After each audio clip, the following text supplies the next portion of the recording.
તો કેમ છે મારા ભાઈઓને? તો આપનું સ્વાગત છે આપણી ચેનલ દીપક વાસાની વ્લોગમાં એ છત્રીયા ગોજા. અને આજના વિડીયોમાં આપણે જોશું કે સાતમ આઠમ જે આપણે માણવાની બહુ જ ઈચ્છા હતી પણ વરસાદના હિસાબે તે આપણે માણી ન શક્યા, પરંતુ સમાચાર એવા સાંભળવામાં આવ્યા છે કે આજી નદી છે તે બે કાંઠે થઈ ગઈ છે. તો ચાલો આપણે આ ન્યૂઝ જોઈએ.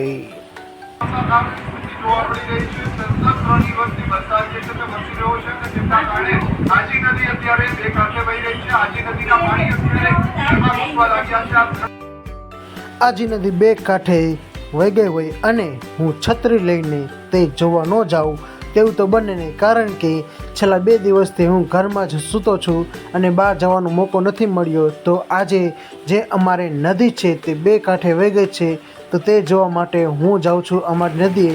અને તમે જોઈ શકો છો કે જે કાલે જન્માષ્ટમી ઉજવણી કરવામાં આવી હતી તે હજુ બધું સંકેલવાનું બાકી છે. તો ચાલો હું જાઉં છું અત્યારે નદીએ. તમને શું લાગે છે, નદીમાં આટલું બધું પાણી આવ્યું હશે કે નહીં આવ્યું હોય? શું ખબર, હવે ત્યાં જોઈ ત્યારે જ ખબર પડે. અત્યારે જો હનુમાનજીનું મંદિર તો આવી ગયું છે, એટલે હવે સામે જોઈ ત્યારે આપણને ખબર પડે કે કેટલું પાણી આપણે આવ્યું છે. ઓ માય ગોડ, આટલું બધું પાણી તો છેલ્લા 5-6 વર્ષ પહેલાં જ અહીંયા આવ્યું હતું. પણ આટલું બધું પાણી કેટલું બધું હશે? સમાચારમાં જોયું હતું આપણે. સમાચારમાં મેં જોયું ત્યારે ખબર પડી કે આજે ડેમનું જે પાણી છે તે અત્યારે ઓવરફ્લો થઈ ગયું છે અને તેમાં જે પાણી વધારાનું છે તેના માટે ત્યાં દરવાજા ખોલી દેવામાં આવ્યા છે અને આટલું બધું પાણી ત્યાંથી નિકાલ થાય છે. પણ ખરેખર પાણી તમે જુઓ તો બહુ જ વધારે છે.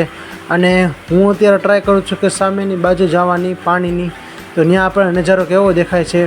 તો અત્યારે આપણે આગળ થોડાક જઈએ અને ત્યાં જોઈ કે પાણીનો નજારો કેવો છે.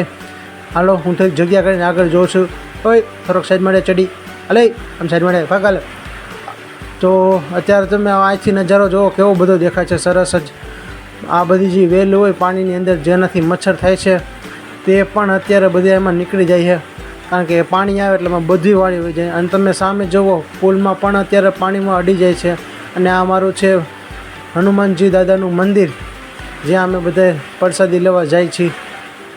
અને આ તમે સામે જોઈ રહ્યા છો કે જે પુલ છે તેને પણ ટચ થઈ જાય છે. આ એક કાળી છત્રીવાળો પણ એક આડું નડે છે ને, એના હિસાબે થોડુંક દેખાતું નથી બરાબર. પાટલું તો હરખી રીતના પહેર્યું છે. હાલો, હવે આ બાજુથી આપણે જોઈએ, એને તો કાંઈ કહેવાય નહીં, પણ આપણે હવે ઘરે વયું જવાય. તો કેવી લાગી અમારી આ નદી જે આર પાર થઈ ગઈ છે? તો મળીશું આપણે નેક્સ્ટ વિડીયોમાં. જય હિન્દ, જય ભારત.